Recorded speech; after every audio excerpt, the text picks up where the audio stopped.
Okay, it's Michael Dillon. I'm going to do another video for you. So when you've got a breaker that won't hold, don't look at this panel. It's really ugly. It's probably in violation of a lot of electrical codes.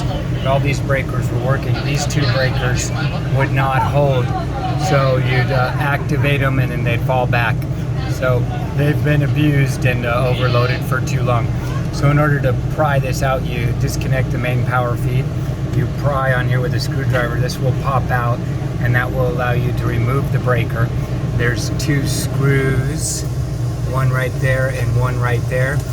Again, the power is disconnected, so you disconnect those screws, take it to Home Depot, go get a new square D breaker, and then you attach your two wires the same way you took them off, and then you push this end in first, and then you push this end in and lock it on the bus bar.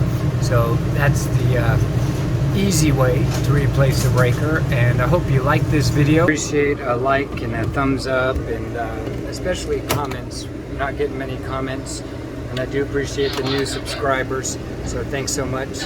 And this is Michael signing off.